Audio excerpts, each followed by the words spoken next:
আসসালামু আলাইকুম। এখানে আমি ক্যাটাল দানা রান্না করছি, আপনারা দেখুন, নোনা মাছ দিয়ে। এখানে তেল গরম হয়ে গেছে, নোনা মাছটা তেলের উপরে দিয়ে দিচ্ছি।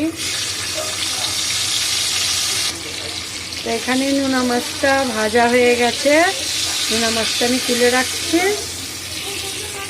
এই যে দেখুন, এখানে তুলে রাখলাম। তো এখানে আমি আরও একটু অল্প করে তেল দিচ্ছি।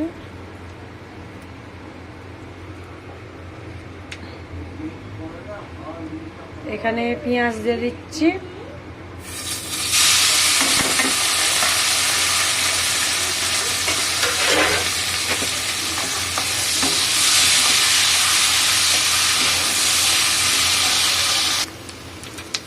হ্যাঁ, আপনাদের ঘরে বলেছিলাম যে আমার 3টে রান্নাঘর, কলকাতায় দেশে একটা রান্নাঘর আছে, ওইটা হচ্ছে আমার 1 নম্বর রান্নাঘর।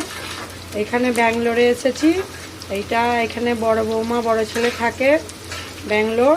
এটা হচ্ছে আমার 2 নম্বর রান্নাঘর। আর একটা আছে এখান থেকে 4 ঘন্টা দূরে, ওখানে হাসানে, সেখানে একটা রান্নাঘর, মানে 3 নম্বর রান্নাঘর। তো এখানে আমি আদা রসুন মিক্স করা একসাথে দিয়ে দিচ্ছি।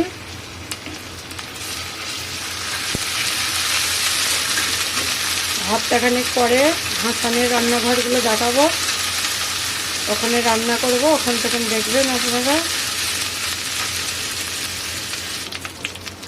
তো এখানে আদা রসুন পাক হয়ে গেছে, ক্যাটাল দানা আর আলু দিয়ে দিচ্ছি। এই ক্যাটাল দানাগুলো আমি 1.5 সেকেন্ড নিয়ে এসেছি।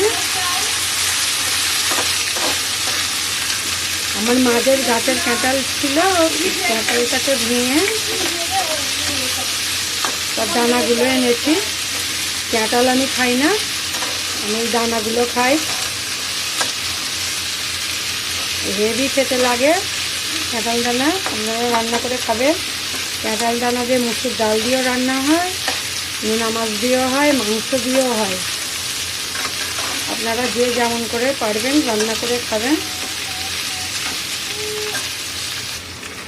তো আমি এই কড়াটা আজ 14 বছর রান্না করেছি, ঠিক আছে। ব্যাঙ্গালোরে আমি 2010-এ এসেছি, তখন আমার মেয়ে ছেলে সব একটু বড় বড় হয়ে গেছে, 8 বছরে। মেয়ে এখানে ক্লাস 5-এ পড়ছিল ব্যাঙ্গালোরে। তো 2010-এ এসেছি, তো আজ 14 বছর হয়ে গেল। তাই জন্য কড়াটা এরকম কালো হয়ে গেছে রান্না করে করে। তো কড়া কালো হয়েছে তো কী হয়েছে, কড়াই টেস্ট হয় প্রচুর, আপনারা কিছু মনে করবেন না কড়াটা কালো বলে।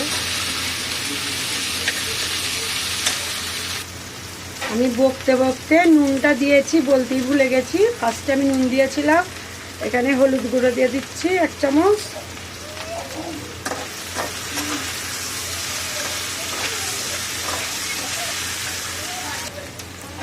তো এখানে একটু পানি দিয়ে দিচ্ছি।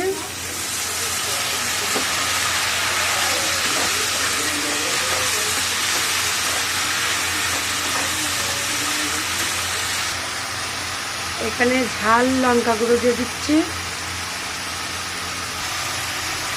এখানে জিরে গুঁড়ো দিয়ে দিচ্ছি।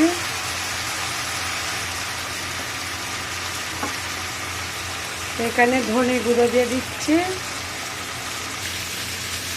এখানে এগুলো সব কষে নেব।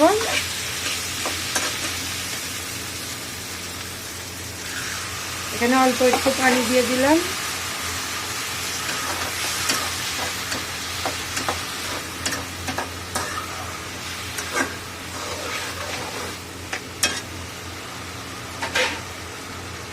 এখানে বেগুনগুলো দিয়ে দিচ্ছি কাটা।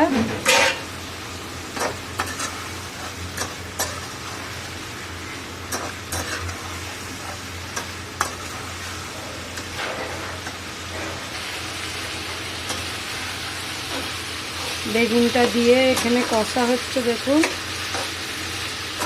তো আমি হাসানে 6 মাস হলো হাসানে রয়েছি। তো এখান থেকে এক সপ্তাহ পরে আমি চলে যাচ্ছি হাসানে, ওখানে গিয়ে রান্না করব, আপনারা দেখবেন। তো এখানে কষা হয়ে গেছে, দেখুন আমি পানি দিয়ে দিচ্ছি।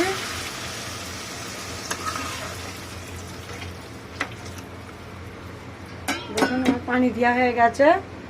তো এখানে নোনা মাছটাও দিয়ে দিচ্ছি, তবে টেস্টটা পুরো সবজির সাথে হয়ে যাবে। তো আমি এখানে চাপা দিয়ে দিচ্ছি। তো হাসানে কে থাকে ওটা বলা হয় না, হাসানে আমার ছোট ছেলে থাকে, ব্যাঙ্গালোরে আমার বড় ছেলে থাকে। এটা আমি চাপা দিয়ে দিলাম সেদ্ধ হতে। দেখি তরকারিটা হয়ে গেছে। এই যে দেখুন পানি শুকিয়ে গেছে পুরো। এবারে গ্যাসটা অফ করে দিচ্ছি। আপনারা দেখে সাবস্ক্রাইব, লাইক, কমেন্ট করে দেবেন। এই যে আমি রাখি।